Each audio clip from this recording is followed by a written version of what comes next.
ልጁ በጣም እያለቀሰ ተቸግረዋል። ከአያያዜ ይሆን አሞት ይሆን ወይ ርቦት ይሆን ብለው አስበው ሊሆን ይችላል። ይህ የእርሱ ችግር ብቻ አይደለም። በነገራችን ላይ ልጆች የሚሰማቸውን ስሜት የሚገልጹት ወይም ከኛ ጋር የሚያወሩበት ብቸኛ መንገድ ለቅሶ ነው። ከለቅሷቸው በስተጀርባ ደግሞ ብዙ ጊዜ ግልጽ የሆኑ ምክንያቶች አሉ።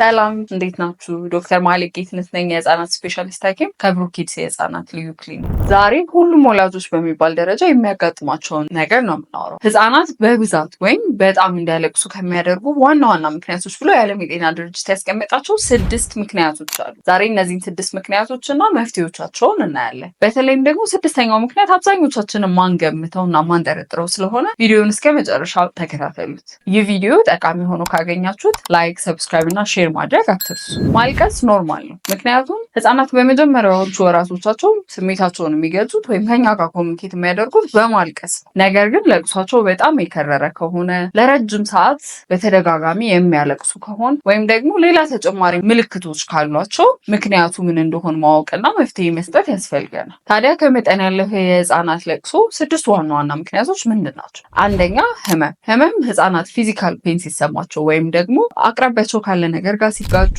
ወይ በአጋጣሚ የመውደቅ አደጋ ቢደርስባቸው ወይም ራሳቸውን ቢቧጭሩ ወይም ደግሞ ዳይፐራቸው ሲሞላ ሽንት ወይም ካካ ለረጅም ጊዜ ዳይፐራቸው ላይ ሲኖር በሚሰማቸው ዲስኮምፈርት ወይም ፊዚካል ፔን ምክንያት ሊመጣ ይችላል። ሁለተኛው ከህመም ጋር ተያይዞ ወይም ደግሞ ከኢንፌክሽን የመሳሰሉት አይነት ችግሮች ጋር ተያይዞ የሚመጣ ህመም ነው። ይህ ህመም ብዙ ጊዜ አብሮ ተያያዥ ምልክቶች ይኖሩታል። ማስመለስ፣ ትኩሳት፣ ደካማ የሆነ የመጥባት ፍላጎት ወይም ደግሞ ማስቀመጥ የመሳሰሉት አብረውት ሊኖሩት ይችላሉ። ስለዚህ ቀደም ሲል የተረጋጋ ህፃን በድንገት በጣም ለረጅም ሰዓት ማልቀስ ወይም መነጫነጭ ከጀመረ እነዚህ ምልክቶች አሉት የሉት የሚለውን በትኩረት ማየት ይኖርብናል ማለት ነው። ሁለተኛው ምክንያት ረሃብ ነው። ልጆች በተለያየ ምክንያት ሊራቡ ይችላሉ። አንደኛ በቂ የሆነ የጡት ወተት ባለማግኘት ወይም ደግሞ በትክክለኛው ሰዓት በየ3 ሰዓት ልዩነት ወይ በየ2 ሰዓት ልዩነት ባለመጥባታቸው ምክንያት። ሁለተኛው ደግሞ የተለያየ የእድገት ደረጃዎች ውስጥ ሲያልፉ በተለይ ደግሞ በ2ኛው ሳምንታቸው፣ በ6ኛው ሳምንታቸው፣ በ3 ወራቸው የሚያልፉበት ግሮዝ ስፐርት የምንለው ወይም ደግሞ የእድገት ደረጃቸው ተጨማሪ የሆነ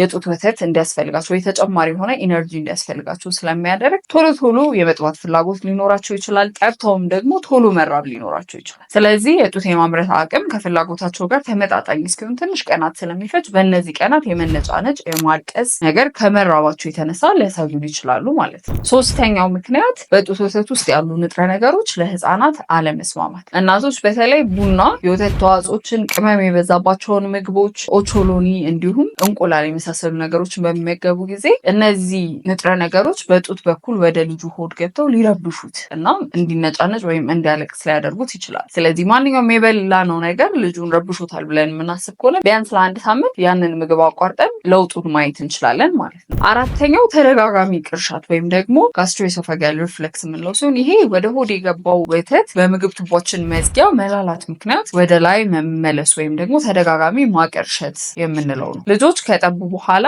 መነጫነጭ፣ ማልቀስ፣ ከአንገታቸውና ከጭንቅላታቸው ወደ ጀርባቸው መለጠጥ እንዲሁም ተደጋጋሚ የሆነ ቅርሻትን ሲያሳዩን ጋስትሮኤሶፋጃል ሪፍሌክስ አላቸው ልንል እንችላለን። ስለዚህ እነዚህ ምልክቶች ካሉ የጡትን ወተት በማጥባት ኦቨርፊድ ባለማድረግ ወይም ደግሞ ብዙ ባለማጥባት ከጠቡ በኋላ በማስገሳት እንዲሁም አንዳንድ ልጆች ለሲጋራ ጭስ ተጋላጭ ከሆኑ እነዚህ ነገሮች አቮይድ በማድረግ ልንቀንሰው እንችላለን ማለት ነው። አምስተኛው ኮሊክ ወይም ደግሞ በተለምዶ የሆድ ቁርጠት የምንለው ካላቸው ነው። ኮሊክ ብዙ ልጆች ላይ ኮመን ነው። በተለይ ደግሞ በመጀመሪያው 2 ወር ፒክ የሚያደርገው 6 ሳምንት ላይ ነው። ብዙ ልጆች የኮሊክ ምልክት ሊኖራቸው ይችላል። ኮሊክ ያላቸው ልጆች ብዙ ጊዜ ማታ ማታ ለረጅም ሰዓት ሊያለቅሱ ይችላሉ። እግራቸውን ወደ ደረታቸው በማጠፍ የመፈራገጥ አይነት ምልክቶችን ሊያሳዩን ይችላሉ። ስለዚህ ይሄ ነገር ካለ ልጆች ኮሊክ ወይም የሆድ ቁርጠት ኖራቸው ሊሆኑ ይችላል። ኮሊክ የሚከሰትባቸው ምክንያቶች በግልጽ አይታወቁም። ነገር ግን ከ3 እስከ 4 ወር ድረስ ባለው በራሱ ሊተው ይችላል። ስለ ኮሊክ ምንነት እንዲሁም ኮሊክ ሲከሰት ማድረግ ያለብንን ወደ 10 ነጥቦች ዶክተር ፋሲል ከዚህ በፊት በዩቲዩብ ቻናላችን ላይ ሰፋ ያለ ማብራሪያ ሰጥቶ ስለሰራው ሄዳችሁ ተመልከቱት።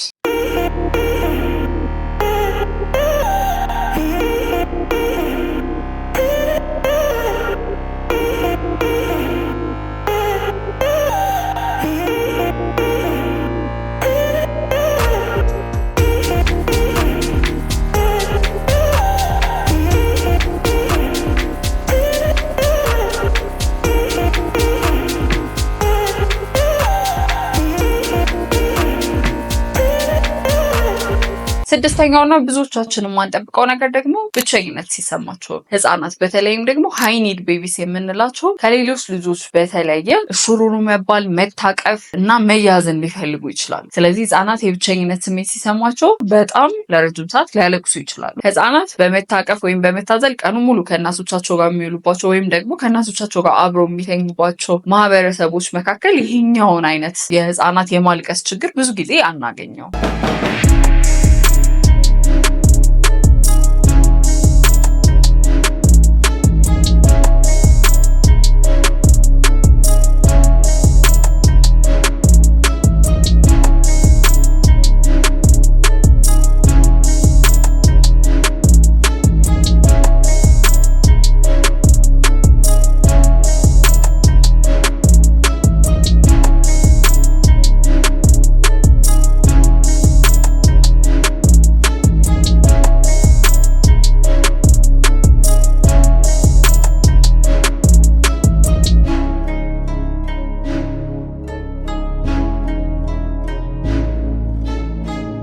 በአጠቃላይ ልጆች ሲያለቅሱ ምን እናድርግ? አንደኛው የብሬስት ፊዲንግ አታችመንትን ማስተካከል። ይህ ማለት ልጆች በአግባቡ ጡት እንዲጠቡ ከጡትና ከልጁ አፍ ጋር ያለውን አታችመንት ማስተካከል። ይህን ካስተካከልን ልጁ በአግባቡ ይጠባል፣ የጡት ወተት የማምረት አቅም ይጨምራል፣ እንዲሁም ደግሞ አየር ወደ ልጁ ሆድ ስለማይገባ ቁርጠት አያስቸግረውም። ስለዚህ በረሃብና በቁርጠት የሚመጡ የህፃናት መነጫነጮችን ወይም ማልቀሶችን በዚህ መንገድ መቀነስ እንችላለን። ሁለተኛው ያልተስማማቸውን ምግብ ከበላን ቢያንስ ለሳምንት ያህል ያንን ምግብ በማቆም ለውጣቸውን ማየት እንችላለን። ሶስተኛው ኮሊክ ሲኖራቸው ልጆች ማድረግ ያለብንን ነገሮች በትዕግስትና በመረጋጋት እየቀያየርን መሞከር ይኖርብናል። ምክንያቱም ለአንደኛው ልጅ የሰራ የኮሊክ መፍትሄ ለሌላኛው ልጅ ላይሰራ ይችላል። ስለዚህ ያሉትን መፍትሄዎች እየቀያየርን ተረጋግተን አንድን ለማድረግ መሞከር ይኖርብናል። አራተኛው ማስገሳት ሲሆን ልጆቹ ለጊዜ ከጠቡ በኋላ ቢያንስ ለ20 ደቂቃ ቀጥ አድርገን ይዘን በደንብ ልናስገሳቸው ይገባል። አምስተኛው ሃይ ኒድ ቤቢዎች ሲኖሩን ወይም ደግሞ ያለምንም ምክንያት የሚነጫነጩ ወይም መያዝ የሚፈልጉ ልጆች ሲኖሩ በደንብ ልጆቹን በመያዝ ስኪን ቱ ስኪን ኮንታክት በማድረግ እንዲሁም በማቀፍ ወይም ደግሞ ከልጆቻችን ጋር አብረን በመተኛት የመቀራረብ ፍላጎታቸውን በመምላት መነጫነጫቸውን ማስቀረት እንችላለን። ሌላውና በጣም ወሳኝ የሆነው ደግሞ የወላጆች መረጋጋት ነው። ልጆች እኛ ጋር ያለውን ኢነርጂ ወይም ደግሞ መጨነቃችንን ፊል ያደርጋሉ። ስለዚህ ስንጨነቅ እነሱንም የበለጠ እንረብሻቸዋለን። ስለዚህ እኛ ተረጋግተን እነሱን ማረጋጋት እንችላለን ማለት ነው። ታዲያ ህጻናት ሲያለቅሱ መቼ ወደ ሐኪም ቤት ልንወስዳቸው ያስፈልገናል? አንደኛ ትኩሳት ካላቸው፣ ሁለተኛ የምግብ ፍላጎታቸው ከቀነሰ፣ ሶስተኛ ማስመለስ ወይም ማስቀመጥ ካላቸው፣ ወይም ደግሞ በጣም የከረረና ለየት ያለ ለቅሶ የሚኖራቸው ከሆነ እና ለቅሷቸው በጣም የሚያሳስበን ከሆነ ግን ቶሎ ወደ ሕክምና መምጣት ሊኖርባቸው ይችላል ማለት ነው። የዛሬው ቪዲዮ ይህን ይመስል ነበረ። ከወደዳችሁት ለብዙዎች እንዲደርስ ላይክ፣ ሰብስክራይብ እና ሼር አድርጉት። ጥያቄዎች ካላችሁ ኮሜንት ላይ አስቀምጡልን። ዶክተር ማሊክ ጌትነት ነበርኩኝ፣ የህፃናት ስፔሻሊስት ሐኪም ከብሩክ ኪድስ።